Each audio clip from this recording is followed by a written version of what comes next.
திங்கட்கிழமை வணக்கம் நேத்ரா நிகழ்ச்சியினுடைய இரண்டாவது கலந்துரையாடல் பகுதியினூடாக இணைந்திருக்கிறீர்கள். இன்று தலைவர் பகுதியாக இருக்கலாம் அல்லது இரண்டாவதாக நாங்கள் கதைத்த எல்லா விஷயமே ஒன்றோடு ஒன்று ஒட்டியதாக முதலாவது கலந்துரையாடல் பகுதியிலேயே நான் சொல்லியிருந்தேன். இன்று ஏராளமான பிரச்சனைகளிலே நாங்கள் உணர்ந்து கொண்டிருக்கிறோம். அதுக்கு எங்களால் எல்லாத்துக்கும் தீர்வு காண முடியாவிட்டால் இறுதியாக நாங்கள் தேர்ந்தெடுக்கின்ற ஒரு முறையாகத்தான் இந்த மதம் அல்லது ஆன்மீகமாக இருக்கும் ஏதாவது ஒன்றை நாங்கள் பற்றி கொள்ள வேண்டும் என்று சொல்லி பொதுவாகவே நாங்கள் இன்று தலைப்பு பகுதியிலே கேட்டிருந்தோம். உங்களுக்கு இந்த சமூகத்தில் இருக்கிற பிரச்சனைகள் இருந்து நீங்கள் உங்களையும் உங்களை சார்ந்தோரையும் பாதுகாத்துக் கொள்வதற்கு அல்லது அதிலிருந்து வெளியே வருவதற்கு எவ்வாறான நடவடிக்கைகளை கையாள வேண்டும் என்று சொல்லியிருந்தோம். சமூகத்தில் ஏற்பட்டிருக்கின்ற பிரச்சனை என்று பார்க்கின்ற பொழுது அது உலக யுத்தத்தினுடைய விளைவாக ஏற்பட்டிருக்கின்ற விலைவாசிகளாக இருக்கலாம், பொருளாதாரத்தில் ஏற்பட்டிருக்கின்ற பிரச்சனைகளாக இருக்கலாம், எல்லோருமாக்கு ஏராளமானவர்களுக்கு அதால் ஏற்பட்டிருக்கின்ற மன உளைச்சலாக இருக்கலாம், அல்லது இப்பொழுது காலநிலையில் ஏற்பட்டிருக்கின்ற இந்த வெப்ப பிரச்சனையாக இருக்கலாம், போதை வஸ்து பிரச்சனைகளாக இருக்கலாம், சமூகத்தில் இன்று அதிகரித்து செல்கின்ற ஏமாற்று மற்றும் திருட்டு வேலைகளாக இருக்கலாம். இப்படி என்று சமூகத்திலே ஏராளமான பிரச்சனைகள் இருந்து கொண்டிருக்கிறது. தனிப்பட்ட ரீதியாக ஒவ்வொருக்கு பிரச்சனை இருக்கின்ற பொழுது அது அவர்கள் பார்த்துக் கொள்ளலாம். ஆனால் சமூகமாக நாங்கள் எதிர்கொள்ள வேண்டிய சமூகத்துக்கென்றே பொதுவான பிரச்சனைகளாக சில பிரச்சனைகள் மாறியிருக்கிறது. எனவே அவற்றிலிருந்து நாங்கள் வெளியே வராவிட்டாலும் ஓரளவுக்கு நாங்கள் அதை மேனேஜ் பண்ணி முகாமை செய்து கொண்டு போவதற்கு சிறந்த ஆலோசகர்களிடமிருந்து சிறந்த ஆலோசனைகளை நாங்கள் பெற்றுக்கொள்வது அவசியமாக இருக்கிறது. தொடர்ந்து இது தொடர்பான விடயங்கள் தொடர்பாகத்தான் நாங்கள் பேசப்போகிறோம். எங்களோடு இணைந்திருக்கின்றார் சமூக ஆர்வலர் டெரி ஜார்ஜ் அவர்கள். வணக்கம். வணக்கம். நான் கூறியிருந்தேன், இன்றைக்கு ஏராளமான பிரச்சனைகள் இருக்கிறது. இதுதான் பிரச்சனை என்று சொல்ல முடியாது. இந்த பிரச்சனைகளால் எங்களுடைய ஆரோக்கியம், எங்களுடைய வாழ்வாதாரம், எங்களுடைய உறவுகள், அதையும் தாண்டி எங்களுடைய நம்பிக்கைகள் என்று சொல்லி எல்லாமே மாற்றமடைந்திருக்கிறது. எல்லாமே, அதாவது ஒரு நம்பிக்கையற்ற சமூகத்திலே எதிர்காலமே எப்படி ஆகப் போகின்றது என்கின்ற ஒரு கேள்வியோடு இன்று ஒரு தலைமுறை வாழ்ந்து கொண்டிருக்கிறது. ஒரு தலைமுறை வாழ்ந்து முடித்து விட்டது. நல்லவற்றை பார்த்திருந்தார்கள், நல்லவற்றோடு வாழ்ந்திருக்கிறார்கள். ஆனால் அந்த ஒரு இடைப்பட்ட தலைமுறை அடுத்து என்ன என்கின்ற ஒரு பெரிய ஒரு கொஸ்டின் மார்க்கோடு தான் அவர்களுடைய வாழ்க்கை இருக்கிறது. எனவே முடிந்தளவு அவர்களை அல்லது அவர்களை நாங்களும் தான் நாங்கள் இதிலிருந்து பாதுகாப்பாகவும் இதிலிருந்து ஒரு கொஞ்சம் சரி நாங்கள் அவற்றை முகாமை செய்வதில் பழகிக்கொள்ள வேண்டும். எனவே ஆரோக்கியத்திலிருந்து நாங்கள் ஆரம்பிப்போம். இந்த எல்லா பிரச்சனைகள் காரணமாக எங்களுடைய ஆரோக்கியம், உடல் உள இரண்டு ஆரோக்கியங்களுமே இப்பொழுது பாதிப்படைந்திருக்கிறது. இதிலிருந்து நாங்கள் எவ்வாறு எங்களுடைய ஆரோக்கியத்தை தக்க வைத்துக் கொள்வது? நிச்சயமாக என்னடா ஆரோக்கியம் என்றது சொன்னால் அது முக்கியம். நாங்கள் எங்களோட மனித வாழ்வுக்கு அது முக்கியமான உண்டு. அப்போ அது அந்த ஆரோக்கியம் இல்லாமல் போனால் எல்லாமே இல்லை, எங்கள் வாழ்க்கையே இல்லை என்ற அர்த்தத்தில் வரும். இப்போ நாங்கள் இப்போ தொடர்ந்து பிரச்சனைகளுக்கு முகம் கொண்டு வாரம் ஒவ்வொரு பிரச்சனைகள் சமூகத்தில் வந்து கொண்டு இருக்கின்ற நீங்கள் கூறிய விதமாக. அப்போ எங்களுக்கு இந்த பிரச்சனைகள் அல்லது அழிவு எங்களுக்கு வரும் பொழுது எங்களை இந்த நேரடியாகவோ மறைமுகமாகவும் எங்களை பாதிக்கின்றது. அது எங்களோட ஆரோக்கியத்துக்கு அது மிகவும் ஒரு சவாலாக இருக்கணும். அப்போ நாங்கள் இப்போ தொடர்ந்து இந்த பிரச்சனைகளை பற்றி நாங்கள் கேள்விப்படுறோம். எங்களுக்கு வந்து கொண்டு இருக்கின்றது ஒரு நாளும் ஒரு பிரச்சனைகளாக நீங்கள் கூறிய விதமாக குற்றச்செயல்களாக இருக்கலாம், அல்லது இயற்கை அனர்த்தங்களாக இருக்கலாம், காலநிலை வேறுபாடு இருக்கின்றது, யுத்தங்களாக இருக்கலாம், அப்போ அல்லது போதைப்பொருள் பிரச்சனையாக இருக்கலாம். நீங்கள் கூறியபடி இப்போ இப்படியெல்லாம் எங்கள் சமூகத்தில் வந்து கொண்டு இருக்கும் பொழுது தொடர்ந்து அது படிப்படியாக வரும்பொழுது எங்களுக்கு ஒரு மன அழுத்தம் ஏற்படும். ஏன் எல்லாம் இப்படி நடக்கின்றது? அதை நாங்கள் தொடர்ந்து யோசித்து கொண்டு இருந்தால் என்ன நடக்கும் என்றால் எங்களுக்கு அந்த மன அழுத்தத்தால் உடல்நிலையே பாதிக்க போகுது, நிச்சயமாக பாதிக்கப்படும். அதை நாங்கள் கவனிக்காவிட்டால் நடக்கும் எங்களோட உயிருக்கே அது ஆபத்தை கொண்டுடலாம். அப்போ நிச்சயமாக இந்த எங்களோட ஆரோக்கியம் மிக முக்கியம். அப்போ என்னென்னா அடுத்த என்னென்னது இப்போ நாங்கள் பார்க்குற அப்படியான பிரச்சனை எங்களுக்கு பண கஷ்டமும் வரும்.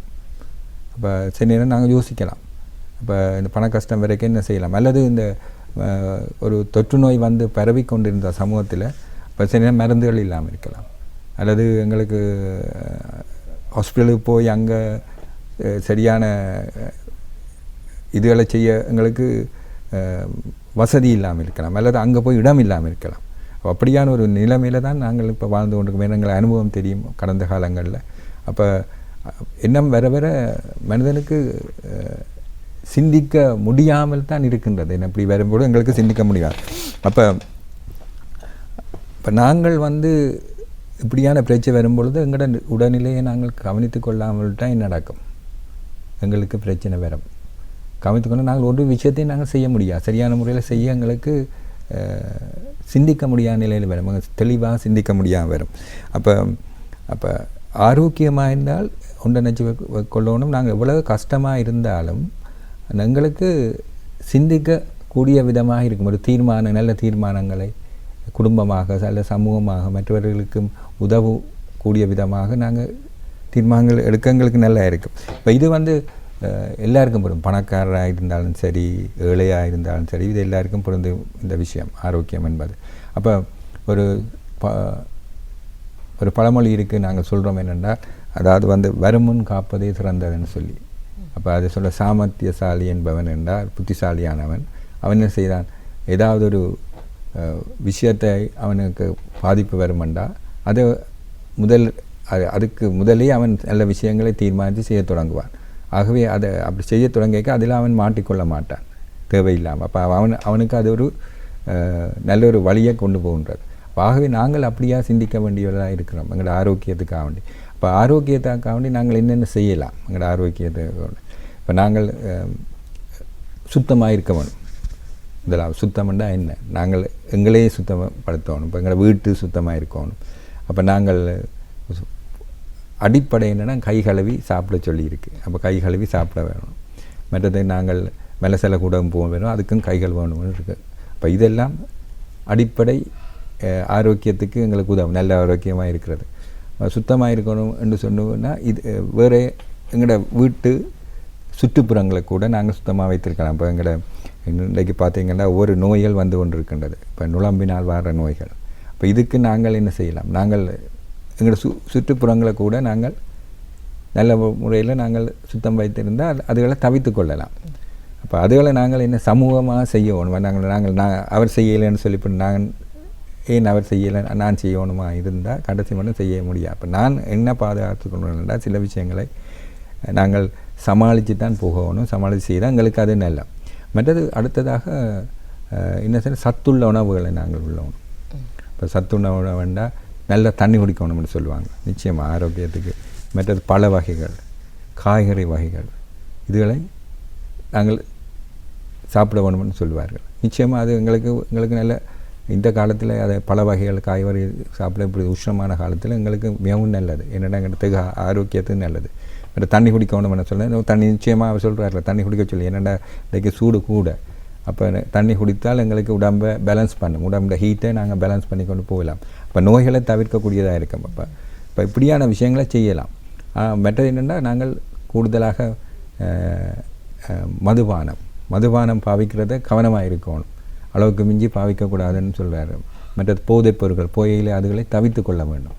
இப்போ இதெல்லாம் எங்களோட ஆரோக்கியத்தை பாதுகாக்கிறதுக்கு எவ்வளவு முக்கியமான விஷயங்கள் என்பதை நாங்கள் சிந்தித்து செயற்பட்டால் நிச்சயமாக நாங்கள் இந்த கஷ்டமான காலத்தில் கூட நாங்கள் விஷயங்கள் சமாளித்து நல்ல முறையில் நாங்கள் எங்களோட ஆரோக்கியத்தை பாதுகாத்து கொள்ளலாம். ஆரோக்கியத்திலே இருக்கின்ற ஆரோக்கியம் என்பது இப்பொழுது இந்த பிரச்சனைகள் மட்டுமல்ல, எப்பொழுதுமே நாங்கள் எங்களை பாதுகாத்துக் கொள்ளக்கூடிய ஒரு விஷயமாக இருக்குது. ஆனால் இப்பொழுது சமூகத்தில் ஏற்பட்டிருக்கிற சில பிரச்சனைகளால் எங்களுடைய வாழ்வாதாரம் தான் அதிகமாக பாதிக்கப்பட்டிருக்கிறது. ஒவ்வொரு இடங்களில் இப்பொழுது அதிகரித்து வருகின்ற வெப்பமாக இருக்கலாம், அல்லது ஆரம்பத்திலே நான் கூறியது போல பொருளாதார நெருக்கடிகள் எல்லாவற்றாலும் பாதிக்கப்பட்டிருப்பது வாழ்வாதாரம். மக்களுடைய இந்த வாழ்வாதாரம் தொடர்பாக இவ்வாறான விடயங்களை நாங்கள் கவனத்தில் கொள்ள வேண்டும். அது தொடர்பான மேம்படுத்தல்களை நாங்கள் முன்வைப்பதற்கு இவ்வாறான ஆலோசனைகளை நீங்கள் முன்வைக்கிறீர்கள். இப்போ நாங்கள் உதரும் அத்தியாவசிய தேவைகளுக்காக ஒரு நாளும் நாங்கள் தினம் நாங்கள் போய் எடுத்துக்கொண்டு வரோம் எங்களுக்கு அத்தியாவசிய பொருட்கள். இப்போ எங்கள் வாழ்வாதாரத்துக்கு இப்போ இந்த அத்தியாவசிய பொருட்கள் ஒரு சவாலாக இருக்கின்றது. இப்போ வேறு ஏனென்றால் அதுகள் குறைந்து கொண்டு போகக்கூடியதாக இருக்கின்றது. அதே நேரத்தில் அந்த விலைவாசி அதிகரித்து கொண்டு போகின்றது. அப்போ சில நேரம் நாங்கள் எங்களோட வீட்டு செலவையும் எங்களோட சாப்பாட்டு செலவையும் பார்க்கும் பொழுது எங்களுக்கு வர வருமானம் மிகவும் குறைவாக இருக்குது அதோடு ஒப்பிட்டு பார்க்கும் பொழுது. அப்போ சில நேரம் நாங்கள் நெருக்கடி வளம்போது எங்களோட சம்பளமே காணாமல் இருக்குது. ஏன்னா நிச்சயமாக அது நாங்கள் அப்போ என்ன செய்யலாம், இப்போ ஒன்றிணைச்சி வச்சுக்கொள்ளணும். என்னென்னா இப்போ ஒரு பிரச்சனை வரும்போது, ஒரு பேரழிவு வரும்போது நாங்கள் நினைக்கிறோம் எங்களோட வீடு உடைமை வியாபாரம் ஆகியெல்லாம் ஒரு டெம்பரரி தான். ஆனால் ஒரு விஷயம் இருக்குது, அப்போ நாங்கள் தள்ளப்பட்டு விடுவோம். ஆனால் ஒரு விஷயத்தை விடுவோங்க, பணத்தை ஞானமாக செலவு செய்வது மிகவும் நல்லது இந்த காலத்தில்.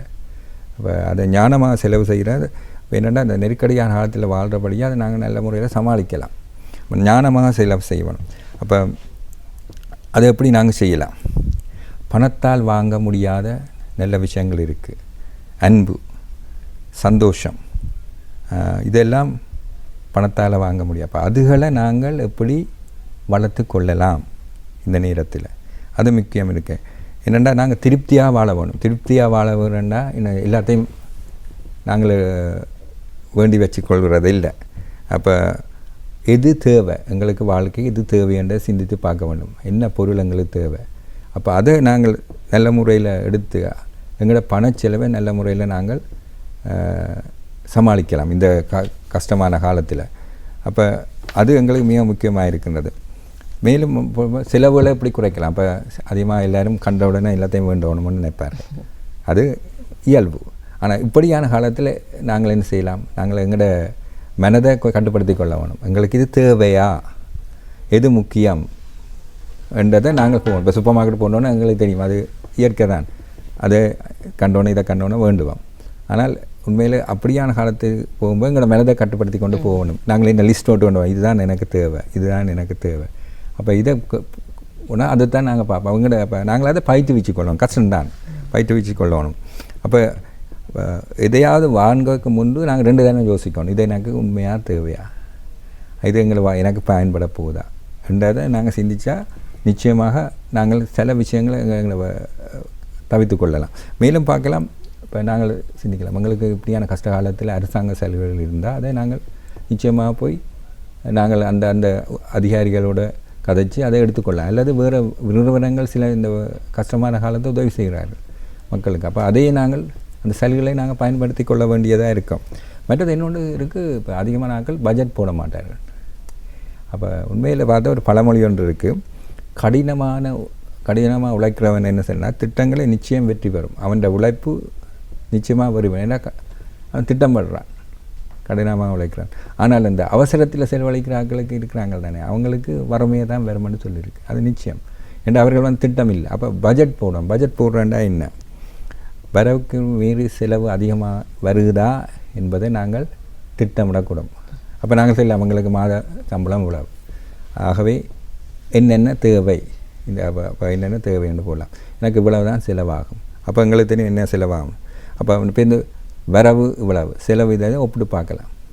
அப்போ அப்படித்தான் அதிகமான பழைய எனக்கு தெரியும் பழைய ஆக்கள், அதாவது எங்களோட அடுத்து முதல் இந்த சந்ததிகள் அவரோட டைரி வச்சுருப்பார்கள், அதில் எழுதி வச்சுருப்பார்கள் எல்லாம். அப்போ அவர்களுக்கு அந்த மாத வருவாய்க்கு ஏற்ற மாதிரி செலவு செய்கிறார்கள்.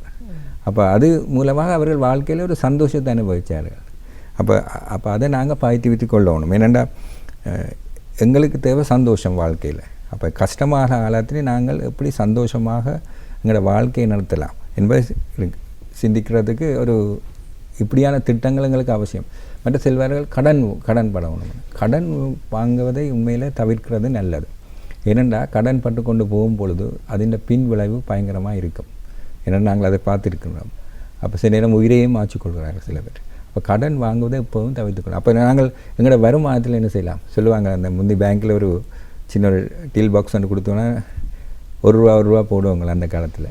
அப்போ சிறுக போட்டால் அது பெருகி வரும். அப்போ அந்த காசை ஒரு இடத்துல நல்ல விஷயங்களுக்கு பாவிக்கலாம், அல்லது அவசர விஷயங்களுக்கு கூட பாவிக்கக்கூடியதாக இருக்கும். அப்போ இப்படியான விஷயங்களை நாங்கள் எங்களோட வாழ்க்கையில் பொருத்தி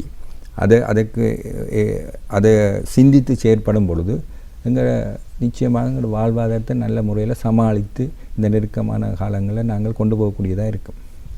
நிச்சயமாக.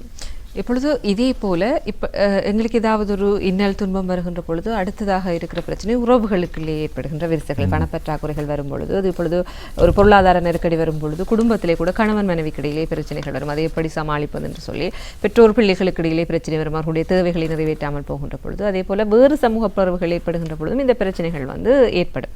எனவே இந்த உறவுகளுக்குள்ளே ஏற்படுகின்ற பிரச்சனைகள் எவ்வாறு காணப்படுகிறது, அதிலிருந்து நாங்கள் எவ்வாறு மீண்டு கொள்வது?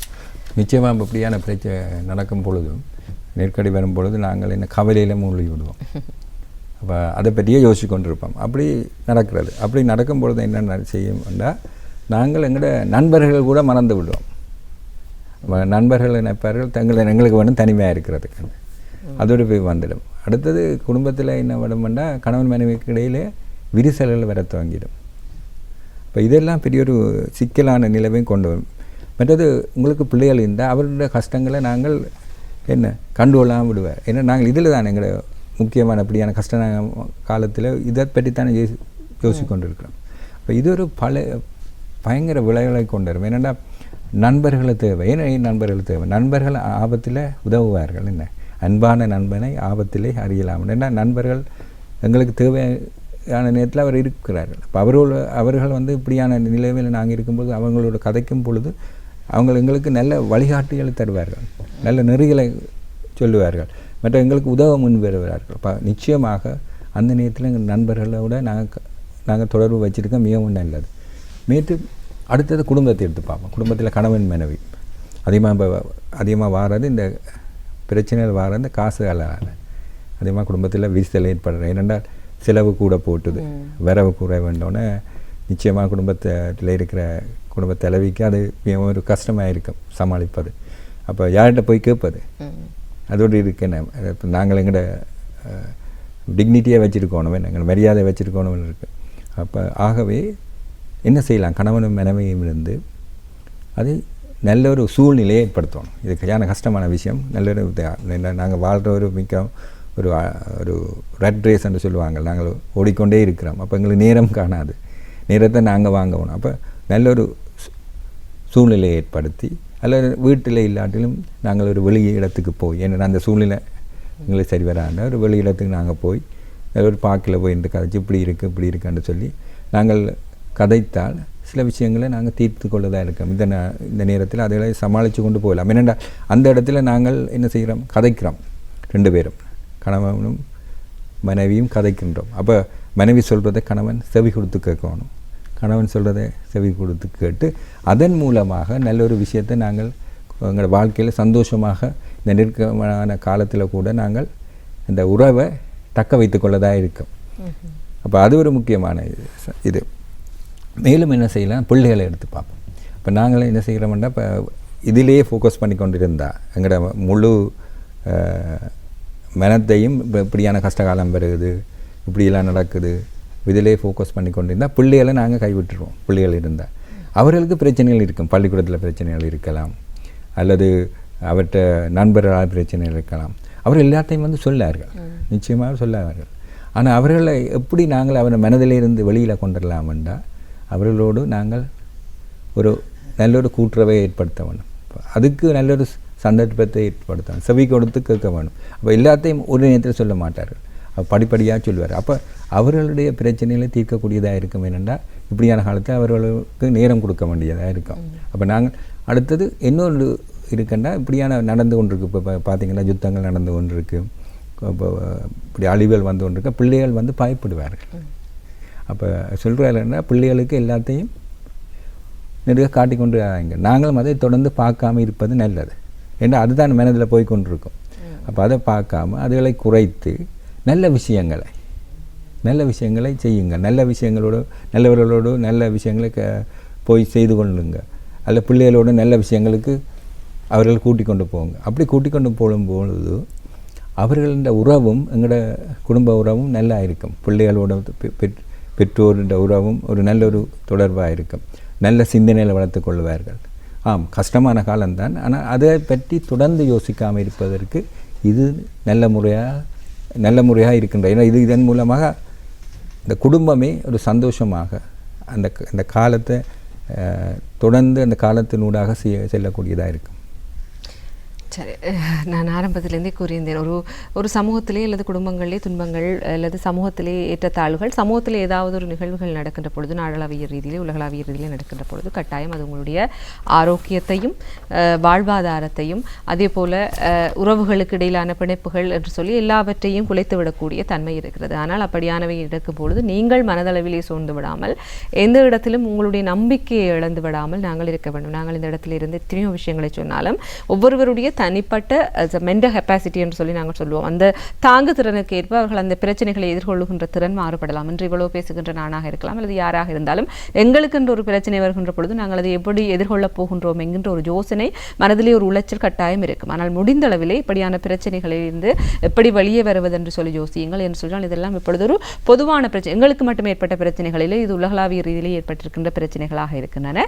எல்லாவற்றிலும் உங்களுக்கு நம்பிக்கை இழந்து போகின்ற பொழுது ஏதாவது ஒன்றிலே நீங்கள் நம்பிக்கை வைத்துக் கொள்ளுங்கள். ஆன்மீக ரீதியான வழிகளை தேர்ந்தெடுக்கலாம் அல்லது தியானங்களை நீங்கள் தேர்ந்தெடுக்கலாம். எனவே உங்களுடைய மனதையும் உடலையும் எப்பொழுதும் இவற்றிலிருந்து நீங்கள் பாதுகாத்துக் கொள்ள வேண்டும். இப்படியான விஷயங்களை தான் நாங்கள் இன்று பேசியிருந்தோம். எங்களோடு இணைந்திருந்த சமூக ஆர்வலர் டெரி ஜார்ஜ் அவர்கள், அவருக்கு இவ்வேளையிலே நாங்கள் நன்றிகளை தெரிவித்துக் கொள்கிறோம். நன்றி. இதோடு நானும் திங்கட்கிழமை வணக்கம் நேத்ரா நிகழ்ச்சியை நிறைவு செய்ய தயாராக இருக்கிறேன். இதுவரை நேரமும் எங்களோடு இணைந்திருந்த ரசிகர்கள் மற்றும் அதிதிகள் அனைவருக்கும் நன்றிகளை தெரிவித்துக் கொண்டு நானும் விடைபெற்றுக் கொள்கின்றேன். நன்றி, வணக்கம்.